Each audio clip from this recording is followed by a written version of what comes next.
it's so fucking annoying though, because like, um, even if we hummed it, like even if you hum it, it would just get. Because I was just gonna play it on guitar or something.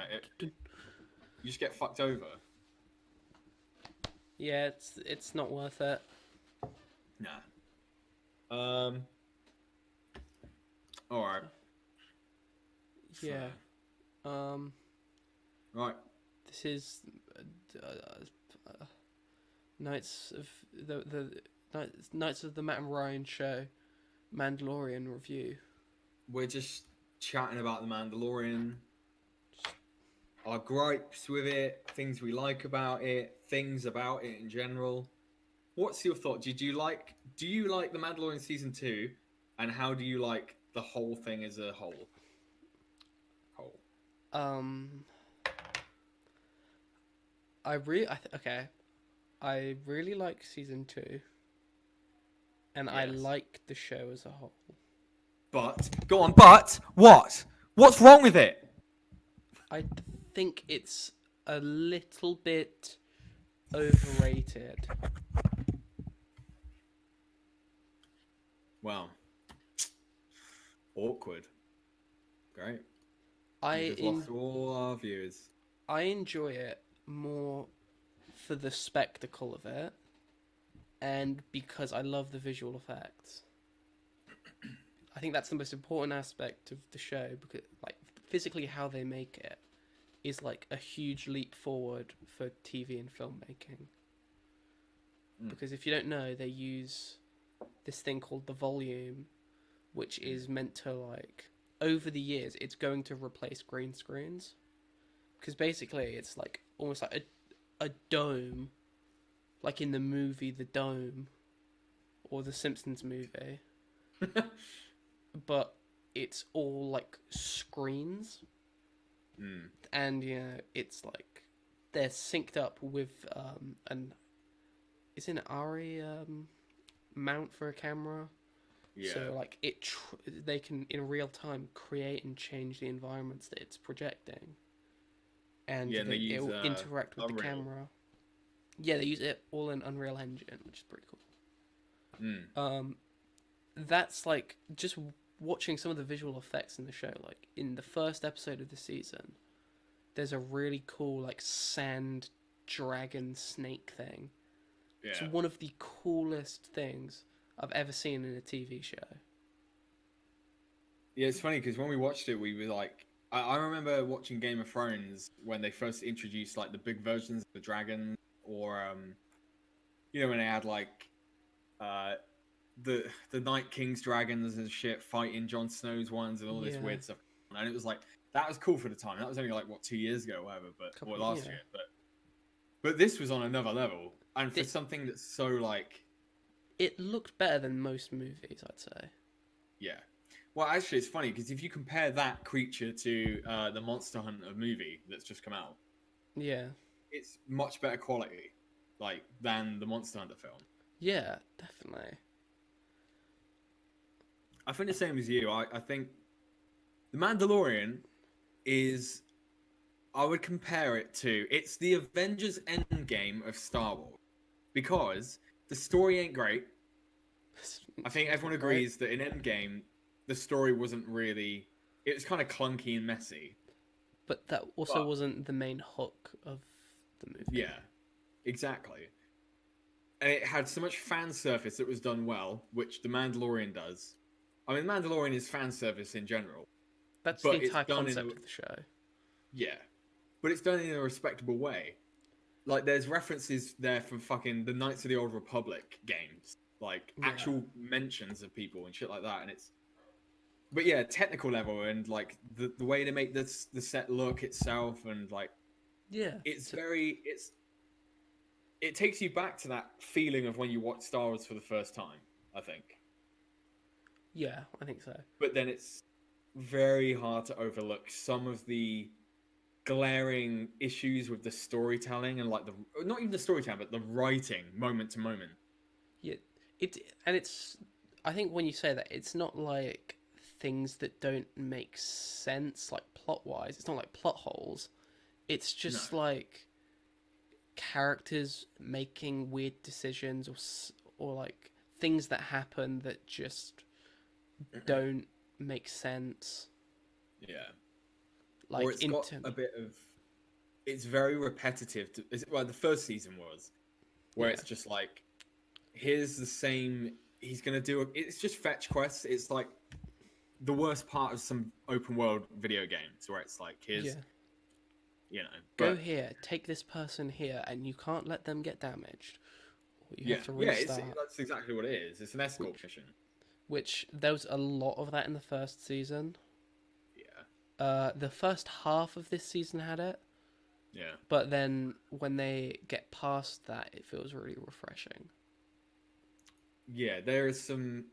It's funny because there are some big jumps in certain episodes, like massive revelations that happen, but you kind of have to sit through a lot to get to those moments. Like, and those moments are basically just exposition, like Ahsoka, where she's just talking and she's like, "Well, this person I need to get to, and this happened," and you're like, they really throw in excuses to make references to like Star Wars stuff, like the Clone Wars, Rebels, that kind of stuff. Like they'll find any excuse to reference it. Yeah, I think my main issue with the whole thing is the plot armor. It's kind of Game of Thrones Battle of Winterfell level, where it's like, okay, Beskar armor, you are invincible. Nothing can harm you. Yeah. So why do we ever feel like there's an issue? There's one part, actually, that pissed me off in the finale, which we're in fucking spoilers. It doesn't matter. Like, you know, whatever. Yeah, go on. He's getting his head bashed in, right? By the Dark Trooper. Yeah. And I was like, oh my god, like, holy shit, like, that's a really cool thing. And they made crumpling noises, and you can see it kind of mesh up a bit. Yeah. But there's no... He would have fucking brain damage. He'd be dead. Even it doesn't matter how indestructible that helmet is. Your brain is still getting smushed back and forth, and it's hitting the inside of your skull. That's exactly the reason people hate the NFL. And so many people get brain damage because of their helmets. It's the same thing. And I thought at the time, during that fight, I was like, well, maybe if he takes his helmet off like he did at the end of last season, maybe there'll be like, he'll have like blood, or he'll have like a bruised face. Nah. He's still got his perfect olive... He's got his perfect olive skin and his perfect Mediterranean hair. Yeah. And that's the thing, you need to really... If you're going to watch this series, like, I think the problem is, if you can see over that and it doesn't really bother you, it's great. But when we watched the episode where... It's so funny because Star Wars, the movies, over-explain things with too much dialogue, like at least the new saga, and it's just stupid. Yeah. Whereas the episode with Bill Burr in it, where they have to get into that compound, and he has to take off his mask. That is a great, subtle way, with no dialogue, of saying, this guy's committed to getting this fucking piece of green baby suit back. Yeah, that is more important to him than his creed, you know. Yeah. But when you overthink it, and you're like, wait, so this machine just needed to recognize that you have a face. Yeah, not even that you're the face of one of the stormtroopers, or just a face. Don't worry, guys, he's got a face. All in. Like, that, when you think about the intimate details, it just falls apart sometimes. But it's still entertaining. Yeah, I think that really, like, you've really hit the nail on the head there. Once you can't overthink it too much. Yeah. Like, same thing as like, oh, sorry, go on. Bo-Katan is in it, if you don't know. And at this point in the story, she's supposed to be like 60 at least, like probably even older. Well, yeah. And she looks like a 30-year-old. Like, I'd say less than that. She looks really young. And Boba Fett's also in it, and he's supposed to be about 40, and he looks on his fucking deathbed. Yep. And it's like, okay, they brought the actor back who played like Django, or Wait, who did he play He technically? played Django Fett. He played Django, yeah. So it's a nice. It's just again, it's fan service, but when you overthink it, it doesn't work. Like, Yeah. There's more stuff like there's sort of that other group of the Mandalorians, and they're like, "You're not a real Mandalorian," and the other side are like, you're not real Mandalorians," or whatever. It's like, it's fucking stupid. it's yeah, it's. I do wish, and I'm sure this is a Disney executive thing of like, we can't have blood. Are you mad? It's like, yeah, because fucking, I'm sorry, but like, how you? I know we knew the stormtrooper. so But I can punch a stormtrooper, it won't hurt my fist, and they'll die. I'll punch them in the head, and they're dead, even though they've got a fucking massive hammer on. yeah. So they're fighting all the, Gina Carano and everyone they're all fighting the fucking stormtroopers with fisticuffs. Yeah. And they're just dying or getting knocked out. Like, It's no. really stupid. And Like, he stabs a guy, a stormtrooper. You don't see it or anything, but it's like, I don't know, it's just... like, I don't know who they're marketing it for. Like, it works really well, but it's clearly a very adult show. People are getting murdered. There's babies that are getting kidnapped. There are babies being eaten by other babies. There's literally eating the children of nearly extinct species. But regardless, there's still very adult stuff. Yet they're like, no, but we can't show any blood. We can't show any gore, but we can show people getting stabbed in the face with spears, as long as there's like no blood. Yeah. It's like, what? It doesn't quite make sense. It doesn't lend itself to like the serious moments. Like No. And although the combat scenes and the action scenes are vastly improved from the last season, there's still like, I don't know, but they're clunky. Yeah. Even the ending scene with a Jedi fighting off those dark troopers, it was still really slow. And when you look in the back of the scene, he's fighting one of them and the others are just stood there. It's that syndrome of like John Wick, or where it's like they've all got to wait. All the henchmen have got to wait for take turns. Yeah, it felt very slow. Yeah. Like very weighted down. And I don't know if maybe they were trying to mimic the lightsaber battles in the original trilogy, where it's between older people. That it's not flashy. It's not Phantom Menace where they're spinning them around, but it also just kind of comes across a little bit lame. But then they kind of do both of it, because you've got like the really cool, like agile lightsaber fights with Ahsoka. Yeah. With other characters, it's just this super weighted, like very slow, like Darth Vader versus Kenobi. Yeah.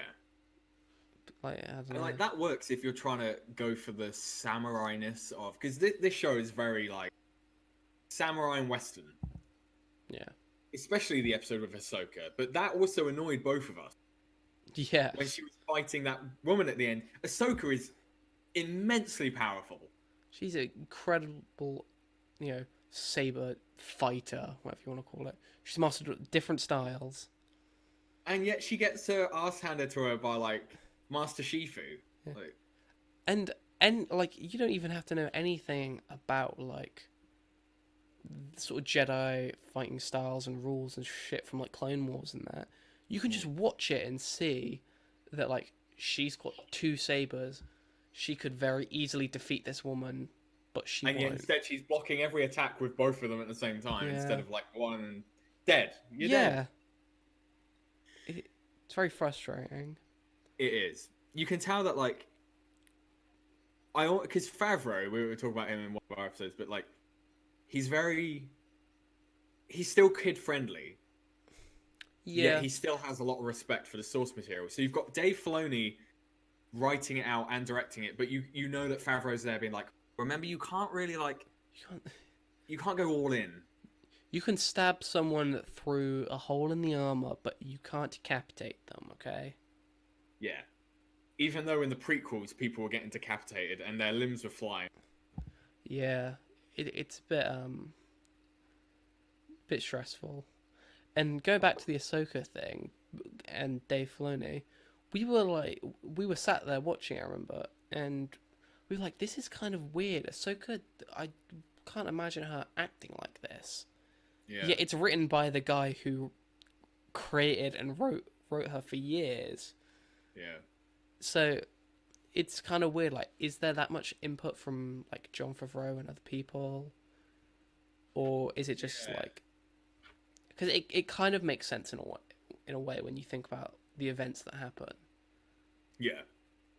I think that might be an issue of sometimes things don't translate.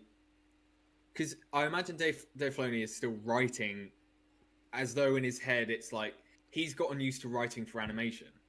Yeah. And then it gets taken to actual live action. It can maybe come across quite clunky. Like there was some bits where she's on the fucking roof of something and all the guards look at her and then she's like, yeah! she like leaps out the way. It's like Scooby-Doo when they do their like leg running thing, but they don't move, and then they just like zip across. Yeah. I don't know. Like, it's a good show. It's a really great time. It's a really fun, entertaining. Yeah. You've got your cute little baby Yoda moments. You've got kind of cool, badass cowboy Mando moments. You've got your sentimental moments and fan service moments. And they're all great, and they're also kind of not great. They're great, but it feels like you can just tell they could be so much better if they were allowed a bit more freedom. More freedom, more leeway. Yeah, exactly. Do you want to talk about the final scene that has got everyone like going crazy? Yes, because everyone's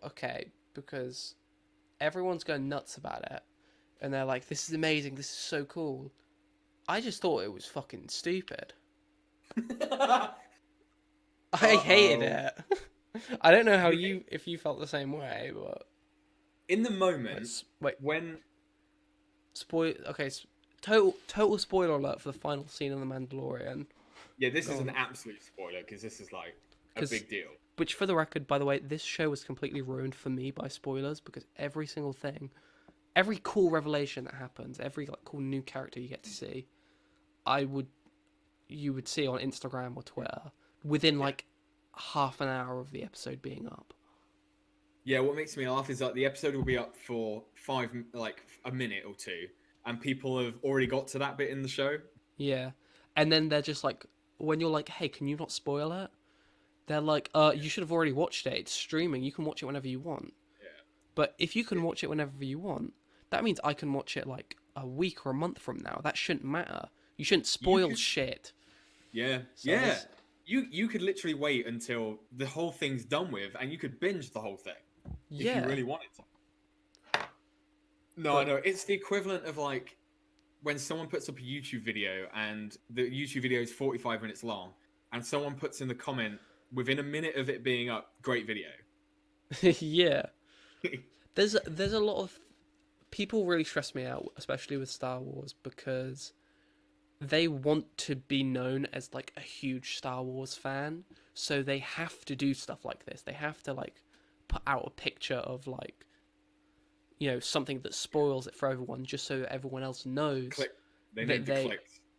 Yeah, just so everyone else knows that like, oh, I get this reference, or oh, I know who this person is. I know. Yeah. That like self-validation. Yeah. I don't have a problem with people putting like I saw some people that put like, oh, the last 10 minutes of the Mandalorian episode, epic. Yeah, like, that's fine. Yeah, but when they put pictures and shit, it just fucking ruins it for everyone. So stop being that. Don't be a Grinch. Don't do it. Don't ruin it for everyone else. I'll tell you what, like, so I didn't have this spoiled for me. I actually had the complete wrong thing. I saw pictures of Mace Windu going around everywhere, and I was like, "What?" Really? Because it was a picture of him with the like purple lightsaber, and then it's saying like, "How is he back? Like, how could he be back?" kind of thing. And I was like, "What?" Yeah, that's. And then watching it, what was your reaction then? So the scene when you see the X-wing. Yeah, I was like, oh, okay. I Wait, get. did you have it spoiled for you? Yes, Ah, literally because my friend messaged me on Twitter, and I went to open it, and I didn't even go on my timeline, but like just having Twitter open, instantly the first thing that comes up was like a Star Wars account that got retweeted, and it was photos of it. So I was like, and I was literally about to watch the episode as well. Like, it was really annoying. okay. So Um, what was it? So talk me through your reactions as you were watching it. so I was really enjoying the episode because I really liked what in that last episode they did with Moff Gideon. Yeah. I thought they Although, made sorry, go I was on. just gonna cut in just because I liked it as well. I really liked their little battle and like the way he spoke. But I really wish he was actually being sincere When he's like, about. okay, you can take him. Yeah, Yeah, I would have thought that would have put so much into his character. yeah, I thought that would have been really cool. They're like, we've already got what we need. You can take him. Just promise, not to Hmm. like come back or mess with us ever again. I thought that'd be awesome. They didn't do that, but whatever. I still thought Yeah. it was cool. Yeah. Um, Sorry, go on, continue. You go for it. so I was really enjoying it. I liked that little stuff with the dark saber because whoever has the dark saber has the title of Mandalore, and Bo-Katan wants it, and obviously, uh, you know, um, Whoever controls the sandworms. Yeah. yeah, Mando promised like to give it, but because of the rules, there's like that dynamic where they have to fight now to see who gets it because she can't just take it. I think that's Yeah. really cool. And then they bring in the X-wing, and I was like, I thought like, okay, that's kind of cool to see. You get to see Luke Skywalker return. But yeah, it goes through this really slow-paced scene of him taking out the Dark Troopers. I was, I thought it was cool, some bits of it. And then you've had this entire two-season arc of trying to find a home for Grogu to figure out where he belongs, finding a master for him, and then it just comes fucking walking in out of nowhere. Like, just they had no reason. Like, Luke has no way of knowing that they're there or what Grogu is or anything, Hmm. and he just walks in. Mando sees that he has a lightsaber and just gives him to him. Doesn't ask any questions. He doesn't go like, okay, what's your name? He Yeah. doesn't even know his name. He doesn't know where he's taking him. He doesn't know what he's going to teach him. Nothing. It just gets Yeah. handed to them on a silver platter. Whereas they go through all these steps to like figure out how we can get this guy home, and then it's just a really boring, dumb answer that comes out of nowhere. I remember he didn't exactly trust Ahsoka until they actually sat No. down and spoke. Exactly. Like, just because it's a famous Star Wars character, it could have been a way cooler Star Wars character if I think it could have been fucking what's his name from Fallen Order, like an older version of Cal. That would have been way cooler. Or turns out Mace Windu survived. And That was what I was expecting. that would have been way cooler. And by the way, looks terrible. He looks fucking atrocious. It honestly looks like maybe they reshot the ending for this episode and they didn't have the time to finish the effects. I've seen loads of stuff going around where people have taken Sebastian Stan and like deepfaked Luke using Sebastian Stan's face or Winter Soldier. Yeah. And it looks they should have just got Sebastian Stan to be young Luke Skywalker. He looks exactly the fucking same. He looks a lot like him. If you look at his mouth, he looks like a fuck doll. He looks like latex. There's like parts of it where you can see the warp mesh literally lifting off of his face. Yeah, and it's like oh, it's genuinely so bad. Like the fact that I've seen better deepfakes on porn. Yeah, Like of Luke Skywalker as well. of yeah, like it I generally, some people, I saw a re-edit of the scene where he comes in and he takes his hood off, and then what they've done is they've taken his dialogue and put it over like other shots. So when he's talking, you don't see him talk, and you barely see him again. All you see is like R2D2, and then shots to his hand reaching out to Grogu, yeah. and it works way better. Yeah, one shot of him without talking, fine. But then after that, you don't need to see him, and it keeps it mysterious. And then he leaves with him, and you see him in the background in the elevator. Fine, but they just couldn't resist, could they? No, they had to do it. That because I will say, right. So I didn't have it spoiled for me. And when I was watching it, I did have chills down my spine. Initially, I was like, okay, actually, this is really. I just thought like the balls they have to do this in a TV show.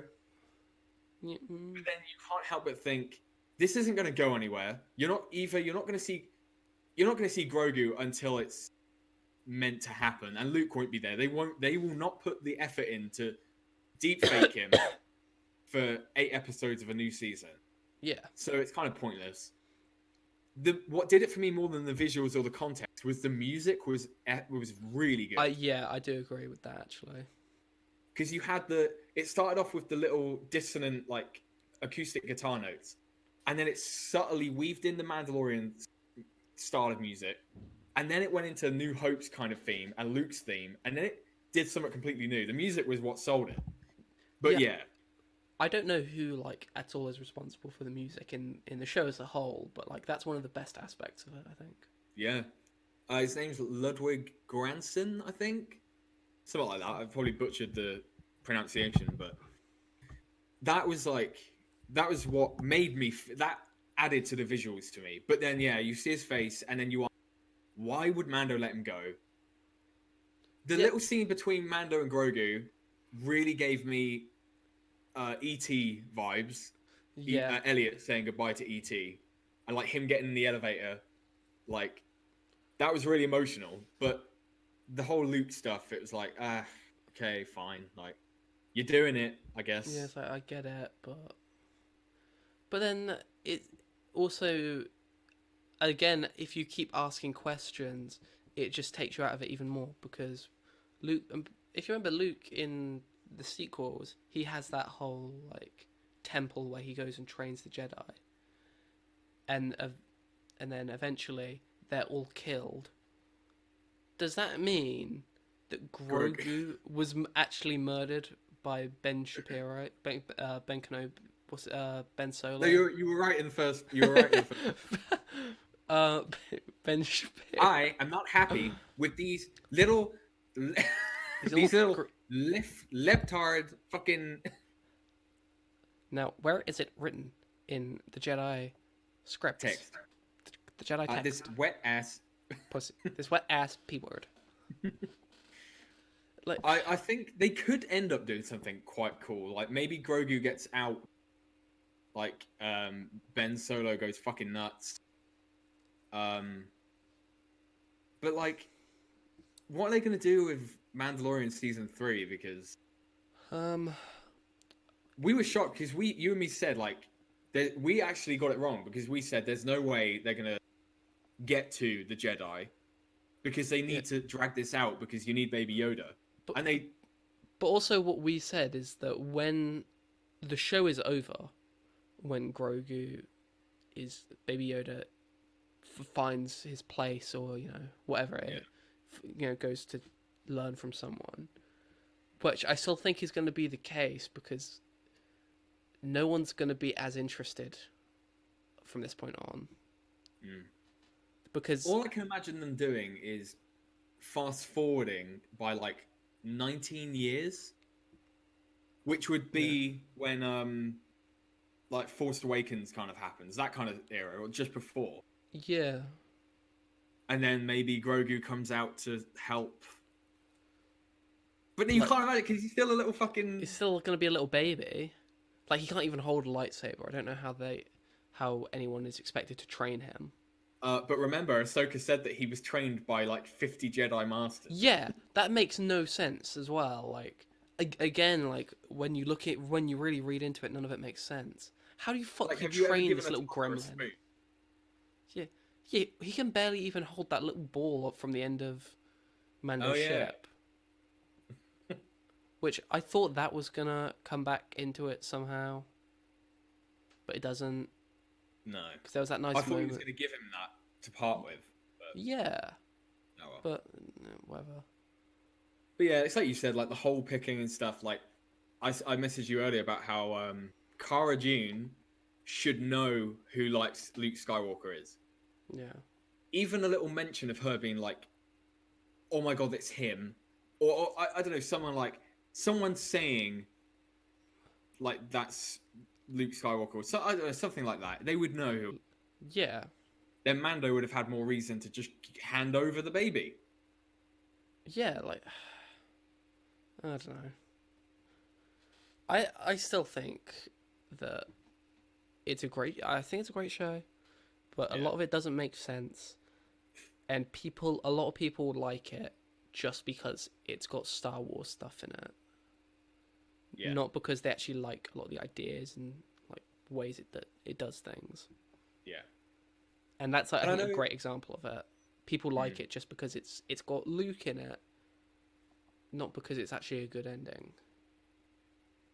And the funny thing is like the characters they've reintroduced, like the thing that annoys me is that like obviously Boba Fett has had this entire since the last time we saw him on screen, essentially, when he got sucked into the anus of the desert. It's like he's had this false like, wow, yeah, Boba Fett was so cool. Like people fucking loved him, his armor and stuff. He did jack shit back then. He doesn't do like anything. His jetpack fell and he basically died.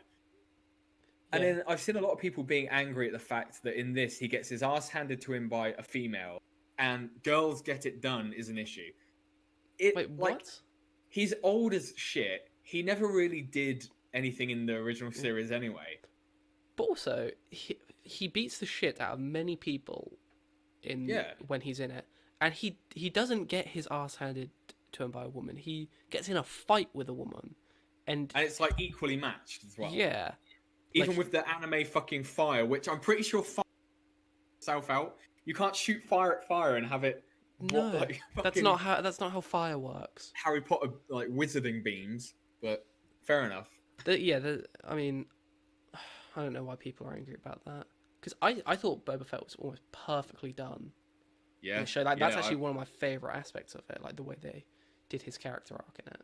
Yeah, and again, that's when they do fan service right. You know when he's Slave One and he flies up and drops the seismic charge bomb. Yeah. Which he used in Attack of the Clones. Yeah. And it's like, oh, that's sick. If you noticed that, like, cool thing.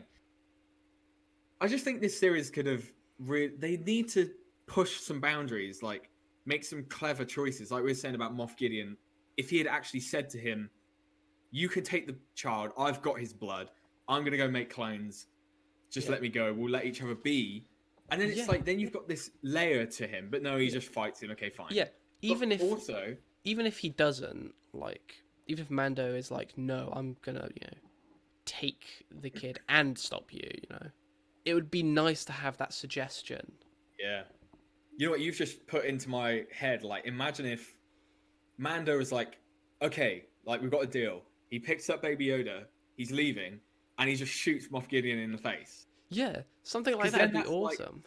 Yeah, because then that's like, you add this dark element to Mando that no one's going to know about. And then if he got the others and lied about what happened to Moff Gideon, like... Yeah. But as well, I was really hoping... There was a lot of tension when Bo-Katan was like staring at him, like knowing she's going to have to fight him. And I was almost expecting her to like stab Mando. I thought there was going to be something like that too. That would have been fucking awesome. Like, just something that's... Oh, shit. Okay. But, like... But no. They can't do that. Whatever. Like... And I will be, like, genuinely surprised if they actually have to, fight for the Darksaber in the next season, and one of them ends up dying. Yeah. Because they won't. I don't Can know. you remember, because of the big things that happen after episode 5? So you've got Ahsoka being introduced, you've got the whole Luke thing, you've got the Bo-Katan stuff. Do you remember anything before that in this season, aside from that first episode with the big sand creature? Like, what is the series arc here? Okay, so I don't even remember why he... Is it Tatooine? Yeah. I don't even remember why he goes to Tatooine in the first place. Is it to get Boba Fett's armor that was there? Or something? That's the thing. You can't remember. No one can remember. Then he has to transport that weird bug-eyed freak. And they crash land on a snow planet. And then you've got like an aliens kind of homage thing going on. Yeah. Like, Or the thing. I enjoyed those episodes. I thought they were fun, they were well done. But they don't really do anything that interesting. No. And like the I think entire it's definitely time. okay to... Sorry, I was just gonna say, like, it's the last part of this season definitely gets out of the whole monster of the week vibe, like Arrow or Flash has, where it's like, here's the new enemy of the week. But all you needed to do was have a little piece of information at the end of each episode that's a big deal, and then it's worthwhile. That episode in particular had nothing, because the very next episode is when he gets the information from the lizard people that he just harbored, and he gets the stuff there. They could have done that in the last part of that episode. Yeah. But they didn't. They don't. It's like, I know this is like a totally different like thing, but I said to you earlier, I've been rewatching Breaking Bad. And it's so interesting watching that show because it's from a time like just before streaming services were a thing, where every single episode has to have a hook, and the end of each episode, it has to end in some way where you're like, oh shit, what's going to happen next? Yeah. Because you kind of get some like idea of what's going on. Whereas this, you know what's going to happen at the end of the season, but each episode is like just some dumb bullshit going on. Yeah. And I feel like these seasons, think of how like the effects and how much budget must go into this. And they're coming out each year. Yeah. Like sometimes less than a year apart from each. So it's like the writing is probably already done. They're probably already filming season 3. Yeah. And all fucking 11 spin-off shows which don't need to happen. Yeah, I'm very frustrated by that. Yeah. I mean, the Boba Fett one, the Book of Boba Fett, like that could be kind of cool, but they need to make that gritty. They need to put in the R-ratedness into that if they can. Yeah, but they won't. That's the thing. And it'll just be. It's like, you know, the whole Spider-Man 3 thing. Everyone's hyping up the fact that Tobey Maguire and Andrew Garfield are going to be in it. Like all these characters from the other Spider-Man movies are going to be in it, and people think it's going to be a big deal. They're going to be in it for like 10 seconds. 10 seconds. In the background of a scene. Yeah. It's like, I don't understand why people have this like idealization of it in their head. It's going to be this amazing thing, but it won't be. It's because people got excited about the Back to the Future-ness Back to Future Part 2-ness of Endgame. Where look at these scenes from Avengers 1 that you saw, and like look, now they're in it, like they're meddling with it. Yeah. So they think it's going to be that in detail, but it's not. It won't. If it is, I mean, that'll be fantastic, and I'll be pleasantly surprised. Yeah. But yeah, I mean, unless you have got like Andrew Garfield and Tobey Maguire to like do new scenes where like they did with Loki in Endgame, where it was like, oh, here's the scene after they defeated him, and it's like that is a new scene, but it's taking place during the events. Maybe they do that, but you're right, it's not gonna. And if it was all fleshed out, the film's just gonna be a mess. It's gonna be chaotic. Like, it's gonna be incredibly chaotic. It's not gonna. When it needs to be about Tom Holland's Peter Parker, we haven't really had his moment No. yet. No. Like, but Like, I don't know. But yeah, Mandalorian is a good show, really good. If you watch it after like the first three Star Wars films, I think you'll be like quite happy. Like it's quite a cool intro, like leading out of it. yeah, it's a better Star Wars movies than most of the actual Star Wars movies. Yeah. And I mean, obviously now we're gonna have like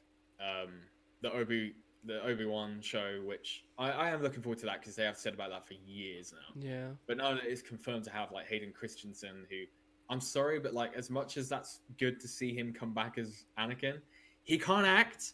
This guy can't act. He can't. Have you seen Looper? Have you seen anything that he's been in the past couple of years? Like that fucking thing with him and Nicolas Cage in it, or him with Bruce Willis in it. Yeah. Well, we don't know exactly what it's gonna be. You know. If they just put him behind the mask the entire time, like that'd be fine. But then it won't work with him behind the mask if it's not James Earl Jones. Not James Earl Jones. Exactly. Yeah. But yeah, Mandalorian is a bit of a messy show, but the characters are good. The action is quite cool and interesting. There's lots of fan service. There's lore hidden there. Yeah. So watch it, enjoy it, especially if you like Star Wars stuff. Just don't overthink it too much. Yeah. And if you do overthink it too much, tell people who like the show because they'll get really annoyed. Yeah. Also, one last little praise for the show is that I don't hate Gina Carano's character. I really like her. Yeah, and she's great. In most things that have come out in the past couple of years, when you've got that character, they just don't write them correctly. No, they make them really annoying, really up their own arse. She's great. They always beat the man. They always win. Yeah, she's quite cool. And when she does beat up like a guy, like in the scene in the first season when she gets in a bar fight with Mando, it's fucking awesome because she's buff as shit. Yeah, exactly.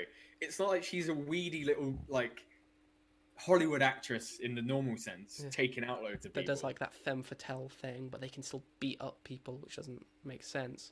No, she's like built... Ruby Rose versus John Wick. Yeah, like she's built as shit, and it's awesome. But yeah. Yeah, sweet. You know what? What if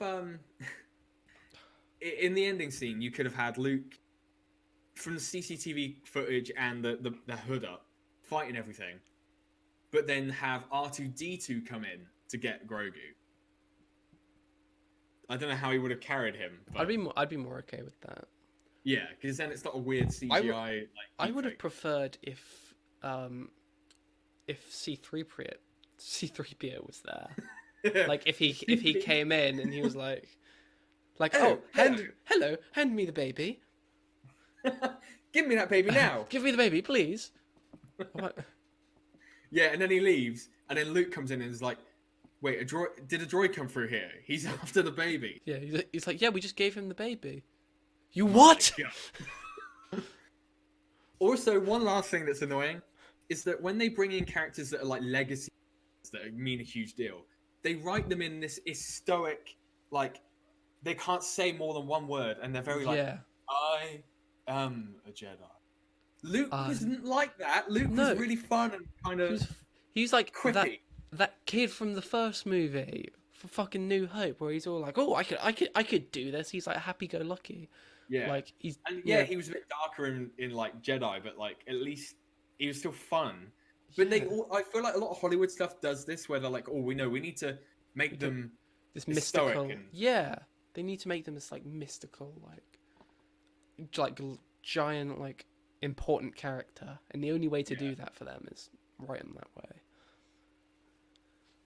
You either go too far like Rian Johnson and you make Luke a dick, or you go this route and he barely says anything and he kind of comes weird. Yeah, he's just really boring. Yeah.